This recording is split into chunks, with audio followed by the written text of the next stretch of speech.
గత వారం 4వ అధ్యాయం వరకు చూసాము. ఎలాగా ఆయన సింహాసనం ముందు ఆయన కనబడుతున్నాడు. నెక్స్ట్ 5వ అధ్యాయం చూసినప్పుడు ఈరోజు ధ్యానించబోతున్నాము. అక్కడ యోహాను చెప్తున్నాడు, అప్పుడు ఆయన కుడి హస్తములో, సింహాసనం పైన కూర్చున్న కుడి హస్తములో ఏం చూశాడంటే, చదవండి మొదటి వచనం. మరియు లోపటను వెలుపటను వ్రాత కలిగి 7 ముద్రలు గట్టిగా వేసి ఉన్న ఒక గ్రంథము సింహాసనమందు ఆసీనుడయుండు వాని కుడి చేత చూచితిని. లోపట బయట అంటే స్క్రోల్కి 2 సైడ్లో, ఆ గ్రంథంకి 2 వైపులా రాయబడి ఉంది. ఆ గ్రంథము సీల్ చేయబడి ఉంది. ఆ గ్రంథానికి 7 ముద్రలు ఉన్నాయి. ఆ ముద్రం కలిగి ఉంటామో నేను చూశాను. చూసి ఆ గ్రంథంకి, ఆ స్క్రోల్కి సాదృశ్యం ఏంటి? ఆ రోజుల్లో ఒకరు విల్లుని, వారి జీవితంలో వారు నిర్ణయించిన విల్లుని చివరిగా ఆ స్క్రోల్లో రాసి దాన్ని సీల్ చేసి పెడతారు. దాని తర్వాత వారి జనరేషన్లో ఉన్నవారు దాన్ని తీసుకుని వాళ్ళు ఆథరైజ్డ్గా ఆ స్క్రోల్ మీద ఉన్న ఆ స్టాంప్కి వారికి ఆ రింగ్ మ్యాచ్ అవ్వాలి. అంటే అది ఎవరు పడతారో వారు విప్పుతానికి లేదు. ఎవరైతే దానికి ఆథరైజ్ చేయబడ్డారో వారు మాత్రమే విప్పుతానికి అర్హులు. మధ్యలో ఎవరైనా విప్పారా వారి పని అయిపోయింది. ఆ రోజు యోహాను రాసేటప్పటికి రోమన్ విల్లన్ ఉండేది, అగస్టియస్ సీజర్.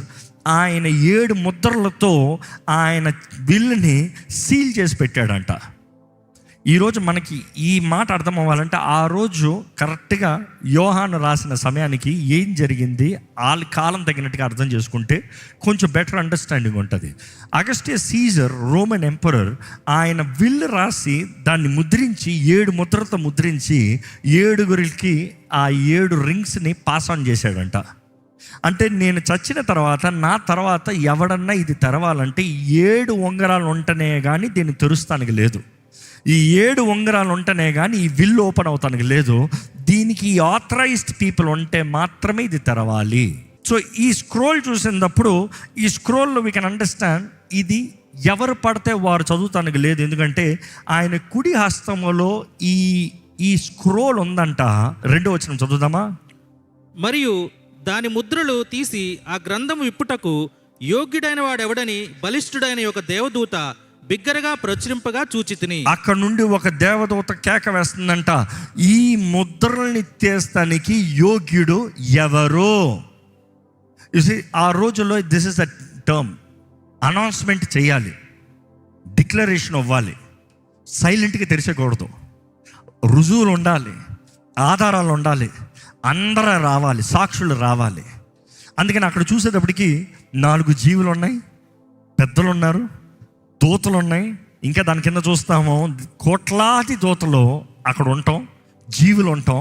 వాటి మధ్యలో ఈ గ్రంథం తెరవబడతాం, లేకపోతే ఈ ముద్రలో తెరవబడతాం. సో ఇక్కడ చూసినప్పుడు ఈ అనౌన్స్మెంట్ గంభీరంగా ఒక దూత చేస్తుందంట, యోగ్యుడు ఎవరు అని చెప్పిన వెంటనే 3వ వచనం చదవండి. అయితే పరలోకమందు గాని భూమి మీద గాని భూమి క్రింద గాని ఆ గ్రంథము విప్పుటానికైనను చూచుటకైనను ఎవనికి శక్తి లేకపోయిను. ఏంటంట? దానికి శక్తి కావాలంట, ఆథరైజేషన్ కావాలంట, ఆ పవర్ కావాలంట. పరలోకంలో కానీ భూమి మీద కానీ భూమి క్రింద కానీ ఎవ్వరూ లేరంట. అంటే పరలోకంలో భూమి అంటే బాగానే ఉంది, భూమి కింద ఏంటి? పాతాళం ఉంది కదా. అక్కడ ఉన్నవారికి కూడా ఎవ్వరికి, అంటే పైన ఉన్నవాడికి, భూమి పైన బ్రతుకున్నవాడికి, చచ్చిన వాడికి ఎవ్వడికి అధికారం లేదు. ఇక్కడ ఎవ్వరికి అధికారం లేదు అన్న మాట అక్కడ తెలియజేయబడిన వెంటనే యోహాను ఏం చేశాడంటే, వెంటనే చదవండి 4వ వచనం. ఆ గ్రంథము విప్పుటకైనను చూచుటకైనను యోగ్యుడవుడు కనపడలేనందున నేను బహుగా ఏడ్చుచుండగా ఆ పెద్దలలో ఒకడు ఏడవకము ఇదిగో దావీదుకు చిగురైన యూదా గోత్రపు సింహము, దావీదు చిగురైన యూదా గోత్రపు సింహము 7 ముద్రలను తీసి ఆ గ్రంథం విప్పుటకై జయం పొందినని నాతో చెప్పెను. ఆహా, ఎవరున్నారంట అక్కడ? దావీదు చిగురైన యూదా గోత్రపు సింహం ఉన్నాడంట. ఎవరా యూదా గోత్రపు సింహము? ఇదిగో ఆ పెద్ద చెప్పింది అక్కడ యూదా గోత్రపు సింహం అని. కానీ అక్కడ యోహాను చూశాడంట. యూదా గోత్రపు సింహం అన్న వెంటనే ఊహిస్తాం, ఓహో ఒక సింహం ఘనంగా నిలబడి ఉంది కదా అని. కానీ అక్కడ చూసేటప్పటికి ఎవరున్నారంట, చదవండి. మరియు సింహాసనమునకును ఆ 4 జీవులకును పెద్దలకును మధ్యను వధింపబడినట్లుండిన గొర్రెపిల్ల నిలిచి ఉండట చూచితిని. ఎవరిని చూశాడంట? వధింపబడిన గొర్రెపిల్లను చూశాడంట. ఆ సింహాసనానికి ఆ 24 మంది పెద్దల మధ్యలో వధించబడిన గొర్రెపిల్లను చూశాడంట. Now continue please. ఆ గొర్రెపిల్లకు 7 కొమ్ములను 7 కన్నులు నుండెను. ఆ గొర్రెపిల్లకి 7 కొమ్ములు 7 కళ్ళు ఉన్నాయంట. ఏంటి సాదృశ్యం అంటే, లిటరల్గా మీరు ఈరోజు ఇమాజిన్ చేస్తారేమో, గొర్రెపిల్లకి 7 కొమ్ములు, తలక మీద 7 కళ్ళు. అయ్యి బాబాయ్ భయంకరంగా అసహ్యంగా చూస్తానికి.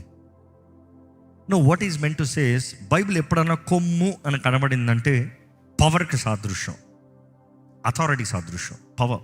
7 హార్న్స్ అన్నదప్పుడు సాదృశ్యం ఏంటంటే, 7 అన్న మాట సంపూర్ణతకి గుర్తు, అంటే కంప్లీషన్కి గుర్తు.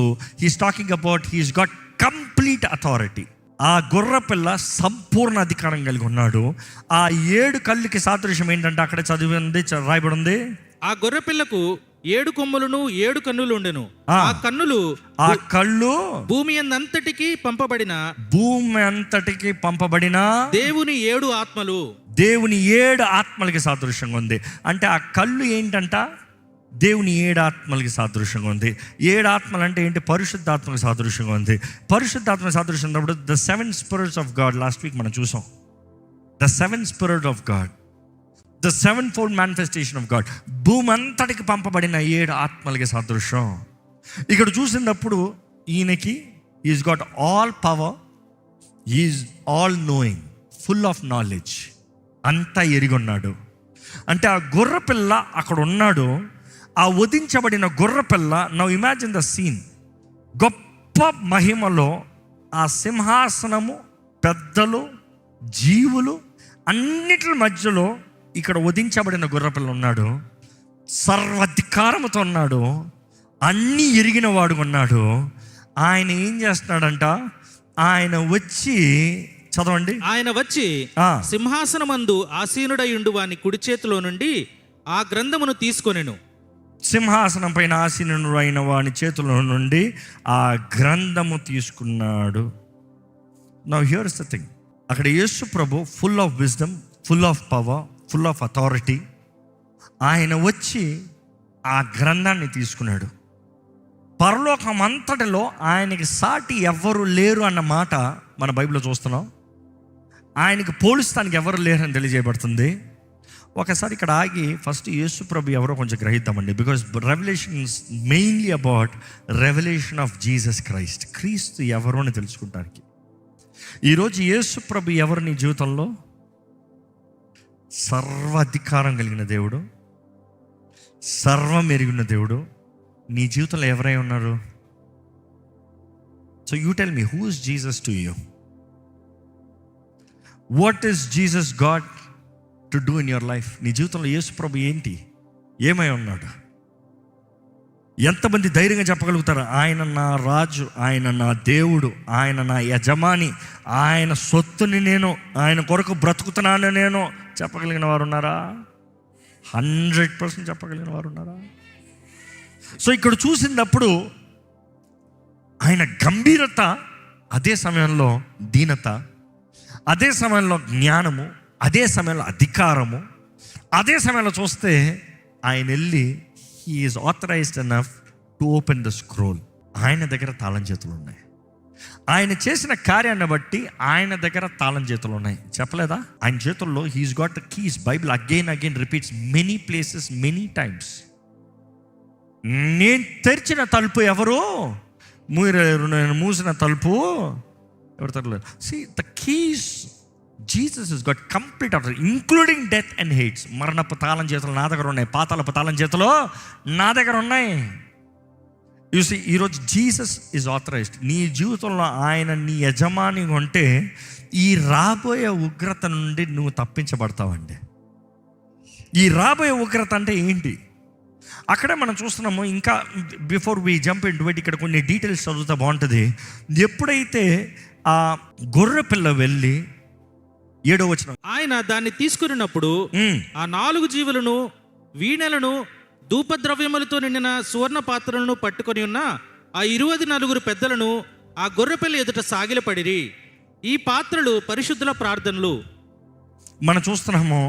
ఎప్పుడైతే ఆయన వెళ్ళి ఆ స్క్రోల్ తీసుకున్నాడో, అక్కడ ఉన్న ఆ 4 జీవులు, ఆ 24 మంది పెద్దలు అందరూ ఏం చేశారంట? ఆ గొర్రెపిల్ల ముందు సాగిలపడ్డారంట. They worshipped the lamb. See, this is what I strongly believe. I strongly believe దేవుడు సమీపింపరాని తేజస్సులో వసించేవాడు. అదే సమయంలో ఆయన మహిమ ముందు, you see here we understand, తండ్రి అయిన దేవుడు ఆయన మహిమలో దేర్ ఆర్ పీపుల్ అక్కడ ఉన్నారు ఆయనని ఆరాధిస్తానికి, ఘనపరుస్తానికి, ఆయన మహిమపరుస్తానికి. అదే సమయంలో తండ్రికి ఎంత మహిమ ఉందో కుమారుడికి కూడా. గట్టిగా చెప్పండి. ఈరోజు చాలామంది ఒట్టి తండ్రిని నమ్మి కుమారుని నమ్మరు. ఎందుకంటే క్రైస్తవత్వంలోనూ ఒక గ్రూప్ ఉన్నారు, ఒక డినామినేషన్ ఉన్నారు. ఆయన మాత్రం తండ్రి మాత్రమే దేవుడు, తండ్రి మాత్రమే ఇది, కుమారుడు కాదు, కుమారుడితో సంబంధం లేదు, కుమారుడికి ఇది లేదు, కుమారుడు కొంతమంది మా ఇష్టం వచ్చేలా తీసిపడ. కుమారుడు దేవుడు అని ఎక్కడ ఉంది? బైబిల్ ఉంది, ఎప్పుడు చదవరు పాపం. ఆది యందు వాక్యం ఉండెను, వాక్యము ఎవరిది? తండ్రి దగ్గర, దేవుని యొద్ద ఉండెను. ఆ వాక్యము ఏంటి చెప్తున్నా లేదా బైబిల్లో? ఆద్యందు వాక్యం ఉన్నాడు. ఆ వాకు యేసు ప్రభు. ఎందుకంటే నెక్స్ట్ చూస్తాం, దాంట్లో తెలియజేయబడుతుంది. ఆ వాకు దేవుని యొద్ద ఉన్నాడు, తండ్రి దగ్గర ఉంది. అదే సమయంలో ఆ వాకు కూడా దేవుడై ఉన్నాడు. ఆ వాక్కు దాని తర్వాత చూస్తాం, నరరూపధారిగా, కృపా సత్య సంపూర్ణధారిగా మన మధ్య నివసించును. ఆ వాక్ ఎవరు? యేసు ప్రభు నరరూపధారికి వచ్చినవాడు. So Bible is clear, he is God. ఈరోజు ఆ మహిమలో ఆయన ఉన్నాడు. వీరందరూ కలిసి వధించబడిన గొర్రె పిల్లని ఏం చేస్తున్నారంట? నమస్కరించి వారు ఆరాధిస్తున్నారంట. అండ్ వీరేం చేస్తున్నారంట? చదవండి. ఆ పెద్దలు నీవు ఈ గ్రంథమును తీసుకొని దాని ముద్రలను విప్పుటకు యోగ్యుడవు, నీవు వధింపబడిన వాడవై నీ రక్తమిచ్చి ప్రతి వంశములోను, ఆయా భాషలు మాట్లాడే వారిలోను, ప్రతి ప్రజలోను, ప్రతి జనములోను దేవుని కొరకు మనుషులు అనుకొని మా దేవుని వారికి ఒక రాజ్యముగాను యాజకులుగాను చేసి తిని. మనం చూస్తున్నాము ఎలాగైనా యోగ్యుడని కూడా చెప్తున్నారు. నీవు యోగ్యుడువు అని చెప్తూ, you see I can say 3 levels of worship ఇక్కడ. ఒకటి, ఈ పెద్దలు చెప్తాం, వారి స్తుతితో ప్రార్థనలతో ఆయన సన్నిధిలో నిలబడి ఆయన నమస్కరించి వారు ఏమని చెప్తున్నారు? ఇదిగో నీవు, ఈ చదవండి మరొకసారి, నీవు యోగ్యుడవు, నీవు వధింపబడిన వాడవై నువ్వు చేసిన కార్యాన్ని బట్టి నీ రక్తమిచ్చి you have paid the price. ప్రతి వంశములోను ఆయా భాషలు మాట్లాడు వారిలోను ప్రతి ప్రజలోను ప్రతి జనములోను దేవుని కొరకు మనుషులను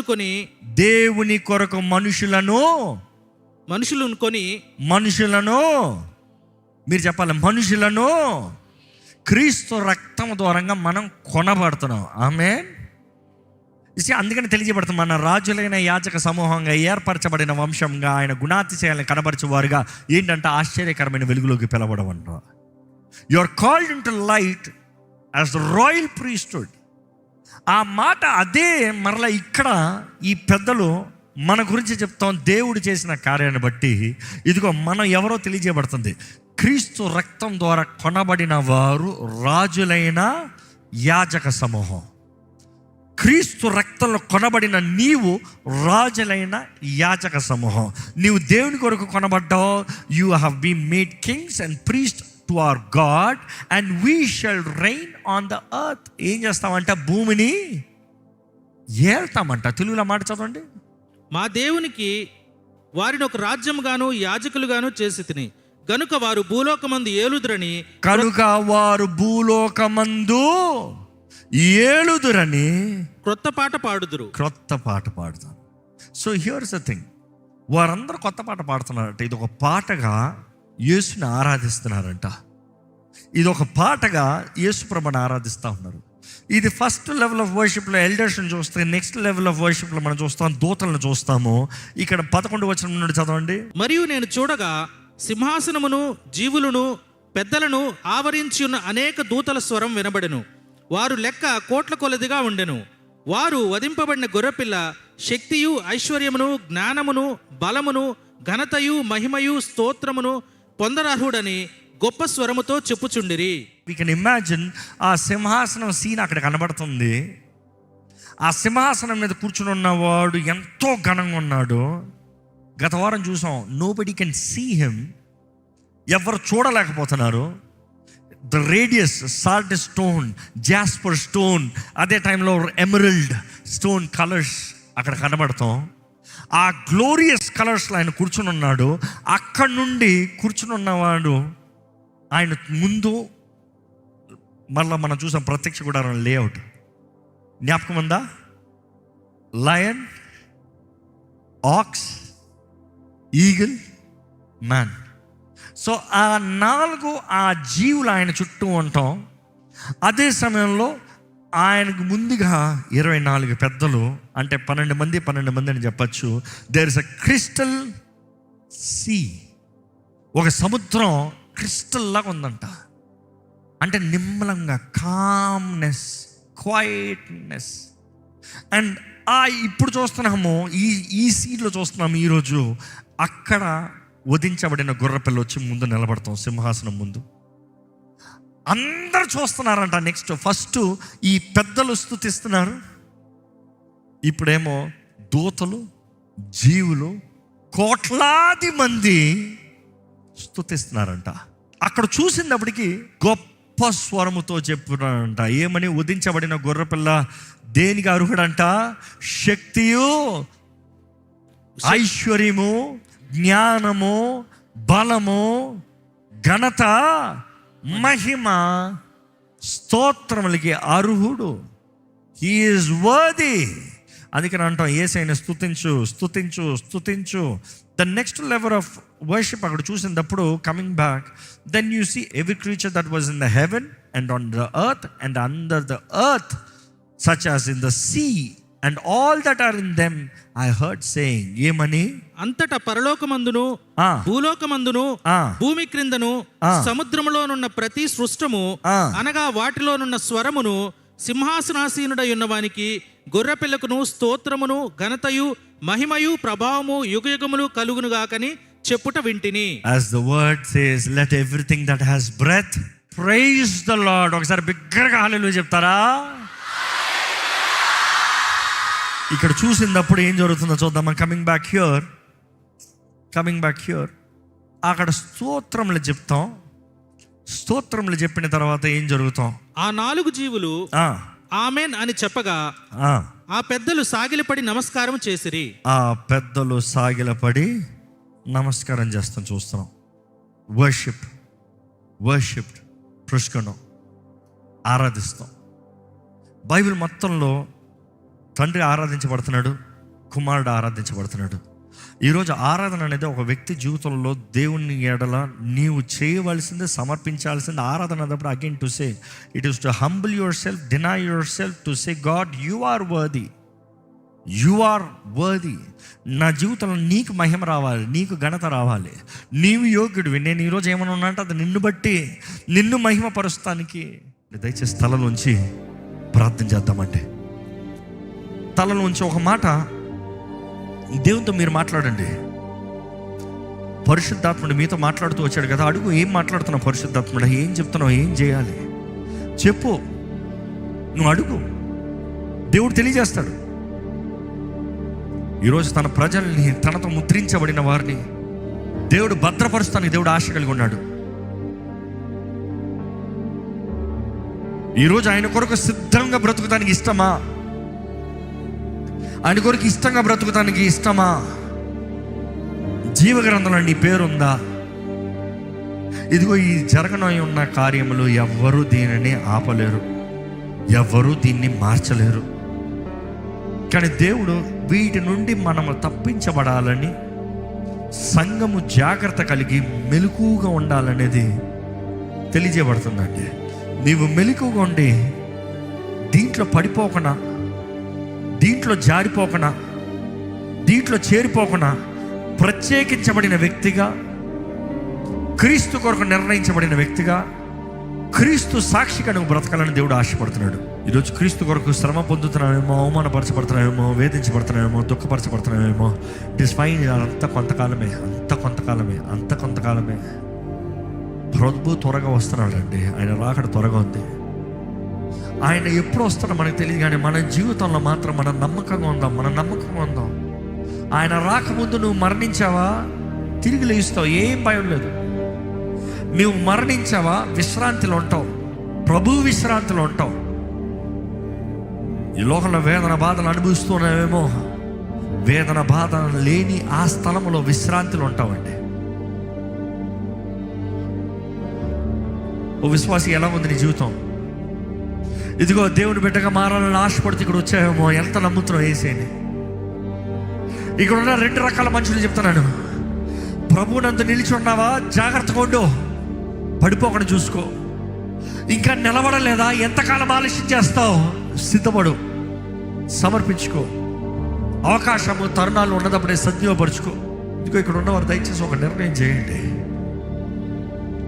క్రీస్తు కొరకు బ్రతుకుతావా, నీ స్వార్థం కొరకు బ్రతుకుతావా? నీ స్వార్థం అన్నప్పుడు లోకం ఎప్పుడు లోకాన్ని, సాతాను ఎప్పుడు నాకు అని చెప్పడు, వాడు నీకు అని చెప్తాడు.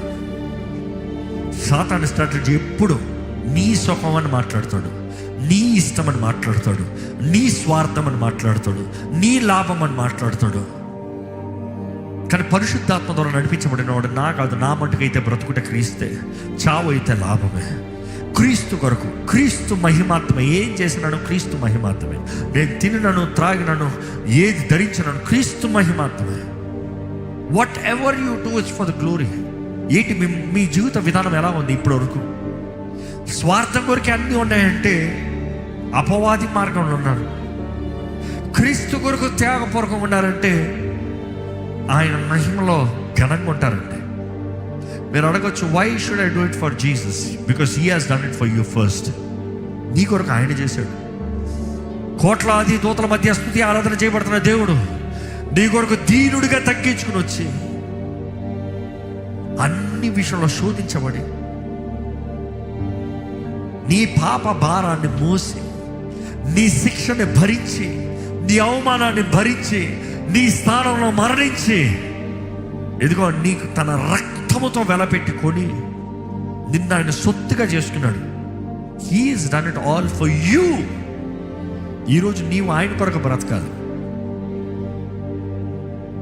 ఇంకా స్వార్థపరుడుగా నువ్వు ఉన్నావంటే ఏమో ఆయన రాకల్లో ఎత్తబడతావు, విడబడతావు. పరీక్షించుకో. ఈరోజు దేవుడు కృపా తరుణాలు చూపిస్తూ నడిపిస్తున్నాడండి. కానీ ఇంకా ముందు ఎలా ఉంటుందో, ఇదిగో వాక్యం చదివే నువ్వు జాగ్రత్త పడాలి. ఇది ఎవరో మనుషులు చెప్పుకున్న మాటలు కాదు, దేవుడు తెలియజేసిన మాటలు, దేవుడు రాసి పెట్టమన్న మాటలు, దేవుడు జరగబోతున్నాయి అని చెప్పిన కార్యాలు. సిద్ధపడు. ఈరోజు ఒక నిర్ణయం చేసుకో. ఏదైనా నేను యేసే కొరకు బ్రతుకుతా, ఏదైనా యేసే కొరకు బ్రతుకుతా. చెప్పు, యేసే నీ కొరకు బ్రతుకుతా, నాకు శక్తి దయచేయ్యా. నీ కొరకు బ్రతుకుతా, నా విశ్వాసాన్ని అధికపరిచేసేయ్యా. నీ కొరకు బ్రతుకుతా, నాకు సహాయం చేయ ప్రభా. నా పేరు జీవగ్రంథంలో ఉండాలయ్యా. నా పేరు కొట్టేయకూడదయ్యా. నా పేరు జీవగ్రంథంలో రాయబడాలయ్యా. నేను ప్రేమిస్తానయ్యా. నీ వాక్యానుసారంగా జీవిస్తానయ్యా. నీకు అంగీకారంగా బ్రతుకుతానయ్యా. Make a decision. దయచేసి ఒక నిర్ణయం చేయండి. రాయ్యా, మా రక్షగా త్వరగా రాయ్యా. కానీ ప్రభా, నువ్వు వచ్చినప్పటికి సిద్ధపడిన వారికి మేము ఉండాలి. ఆ బోరదోని శబ్దానికి మేము సిద్ధపడిన వారు ఉండాలి అయ్యా. నీ రాకుండా ఎత్తబడే వారు ఉండాలి, విడబడే వారికి ఉండకూడదు ప్రభా. ఇదిగో ప్రభా, సంఘపు విశ్వాసానికి నువ్వు ప్రతిఫలాన్ని ఇచ్చే దేవుడు అయ్యా.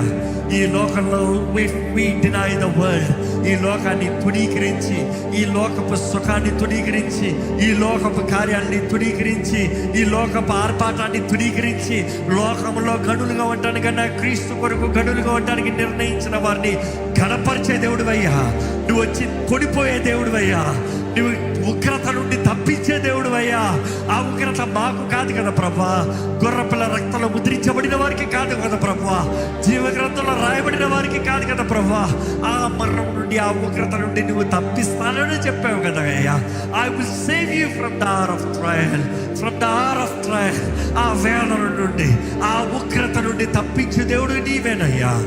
ఇదిగోనయ్యా, నీ కొరకు సిద్ధపడిన సంఘంగా మేము ఉండాలయ్యా. నీ కొరకు సిద్ధపడిన సంఘంగా మేము ఉండాలయ్యా. మాలో పరిశుద్ధత కలిగిన వారిగా, 10 కన్యకల్లో బుద్ధి లేని కన్యకలుగా కాకుండా బుద్ధి కలిగిన కన్యకలుగా ఉండాలి ప్రభా. మా బుడ్డిలో నూనె ఉండాలయ్యా. అలంకరించబడిన సంఘంగా ఉండాలి ప్రభా. విశ్వాసముతో ఉండాలయ్యా, త్యాగముతో ఉండాలయ్యా, వెలుగుగా ఉండాలయ్యా. ఆ పిలుపుకి లగాలి ప్రభా. ఇదిగో ప్రభా, ఈరోజు ఈ వాక్యం విన్న ప్రతి ఒక్కరిలో నీ రాక కొరకు సిద్ధపాటు దయచేయి. ఇదిగో ప్రభు, ఈ ప్రకటన గ్రంథంలో అన్నీ మాకు అర్థం కాకపోవచ్చు అయ్యా, కానీ ఒకటి మాట అర్థం చేసుకుంటున్నాము, నువ్వు సంఘాన్ని ప్రేమిస్తున్నావు, నువ్వు సంఘం కొరకు సిద్ధపరుస్తున్నావు, నువ్వు సంఘాన్ని కొనిపోతావు, ఈ లోకాన్ని తీరుస్తావు, ఈ లోకం నీ ఉగ్రతను చూస్తుంది. అదే సమయంలో దేవా, ఆది నుండి అంతము వరకు ఉన్న ప్రతి ఒక్కరు నీ ధవల సింహాసనం ముందు నిలబడి వారి జీవితముల గురించి లెక్కప్ప చెప్పాలి. నువ్వు చేసిన త్యాగము, యాగాన్ని గుర్తెరిగిన వారు, నీతో నిబంధన చేయబడిన వారు. ఎదుగయ్యా, నీతో పాటు యుగ యుగాల తరతరాలు ఉంటారు. ఎవరైతే నీతో నిబంధన చేయబడలేదో, జీవగ్రంథంలో పేరు రాయబడలేదో, నిత్య అగ్నిలో అపవాది వాడి అనుచరులతో నిత్య అగ్నిలో మండుతూ ఉంటారనేది నీ వాక్యాలను నువ్వు తెలియజేస్తున్నావు. మేము నమ్ముచున్నామయ్యా. ఈరోజు ఇక్కడ ఉన్న ప్రతి ఒక్కరిని బలపరిచయ్యా. చిన్న శోధన, చిన్న తృప్తి కార్యాల కొరకు నిన్ను తునీకరించేవారుగా కాక త్యాగపూర్వకంగా నీ కొరకు బ్రతికే జీవితాన్ని కృపను అనుగ్రహించమని అడుగుతాను. ఈరోజు ప్రభా, నీ సమాధానం, నీ సంతోషం ఇక్కడ ఉన్న ప్రతి ఒక్కరి హృదయాన్ని ధైర్యముతో, నెమ్మదితో మమ్మల్ని ముందుకు నడిపించమని, ప్రతి ఒక్కరి పేర్లు జీవగ్రంథంలో రాయమని ప్రభు యేసు నామములో అడిగి వేడుచున్నాం తండ్రి. ఆమేన్, ఆమేన్, ఆమేన్. దైవం నీవయ్యా.